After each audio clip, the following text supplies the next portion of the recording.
Hello and welcome to another episode of Soap Goes to the Oscars. This is number 153. I'm recording on February 27th, 2026, and the movie I watched was It's a Wonderful Life. Still the 1946 Oscar nominees. This one was available on Amazon Prime. And let's get into it. I'm going to try to keep this short. I got to work in about 10 minutes, so we're going to try to keep it quick.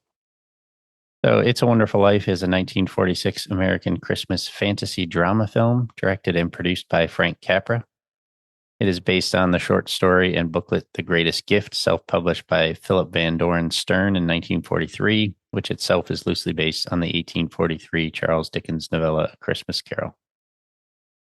Film stars James Stewart as George Bailey, a man who's given up his personal dreams to help others in his community and whose intended suicide on Christmas Eve brings about the intervention of his guardian angel, Clarence Oddbody. Clarence shows George all the lives he touched and what the world would be like if he had not existed. Although it was nominated for 5 Academy Awards, including Best Picture, It's a Wonderful Life initially received mixed reviews and was unsuccessful at the box office. Theatrically, the film's break-even point was $6.3 million, about twice the production cost, a figure it did not come close to achieving in its initial release. Because of the film's disappointing sales, Capra was seen by some studios as having lost his ability to produce popular, financially successful films. Its copyright in the U.S. expired in 1974 following a lack of renewal, and it entered the public domain, allowing it to be broadcast without licensing or royalty fees, at which point it became a Christmas classic.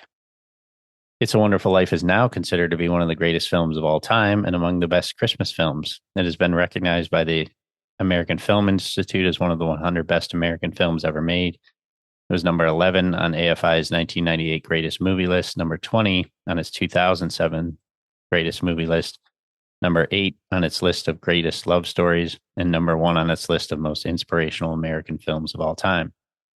In 1990, it became one of the 25 films selected for preservation in the National Film Registry. And Capra revealed that it was among his favorite among the films he directed, and he screened it for his family every Christmas season. It was one of Stewart's favorites as well. Directed by Frank Capra, screenplay Francis Goodrich, Albert Hackett, Frank Capra. Produced by Frank Capra. In addition to Stewart and Reed, there's Lionel Barrymore, Thomas Mitchell, Henry Travers, Beulah Bondi, Ward Bond, Frank Phelan, Gloria Graham. Cinematography by Joseph Walker and Joseph Biroc. Edited by William Hornbeck. Music by Dimitri Tomkin. Production company Liberty Films, distributed by RKO Radio Pictures. Release date December 20th, 1946, with a runtime of 131 minutes. There's a lot of stuff in Wiki here. I won't go into it. And by the way, if my voice is a little weird again, I have been sick this week and just tested positive for COVID today. So yay. But everything's fine. Bosley Crowther, writing for the New York Times, complimented some of the actors, including Stewart and Reed, but concluded the weakness of this picture from this reviewer's point of view is the sentimentality of it. Its illusory concept of life. Mr. Capra's nice people are charming. His small town is a quiet, beguiling place, and his pattern for solving problems is most optimistic and facile, but somehow they all resemble theatrical attitudes rather than average realities. So as it's 1, 2, 3, 4, 5, it was nominated for 5 Academy Awards, did not win any of those. Best Picture, Best Director for Capra, Best Actor for Stewart, Best Film Editing, Best Sound Recording. It did win a Technical Achievement Award for Russell Sherman from the Special Effects Department for the development of a new method of simulating falling snow on motion picture sets. That's interesting.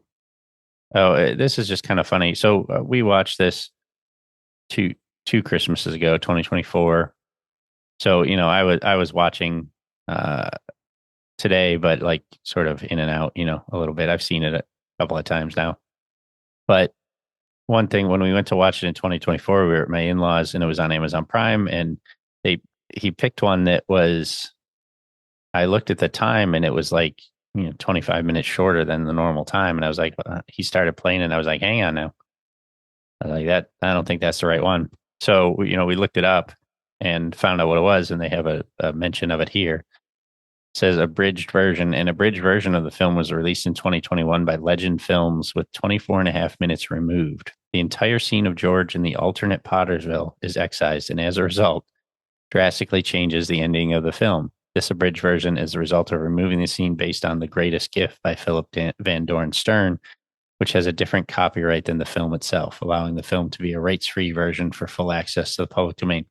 So, removing the entire point of the movie. I mean, the point of the movie is to show his life, but the sort of denouement of it all is for him to realize how his life affected others, and they completely removed that whole thing. So, thankfully, we didn't watch that version, but I just think it's funny that that even exists.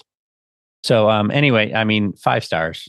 Like it's a 5 star movie, regardless of what my buddy Bosley Crowther said at the time and what other critics might have said at the time. It's a classic. Obviously, I didn't see this until I was probably in my 20s for the first time, and then it was probably 2 years ago. It was probably the first time again, so it might have been almost another 20 years that I before I saw it again. But it's a very good movie. It is schmaltzy and kind of sickeningly sweet in places, but it's it it all works for it, in my opinion. So it was on Amazon Prime, so I didn't pay anything. So still $0 for this round so far, and brings our total average for all movies to $2.04 a movie. For the 1940s, the average is 77 cents a movie. And for ratings, this now brings the 1946 up to a 4.0.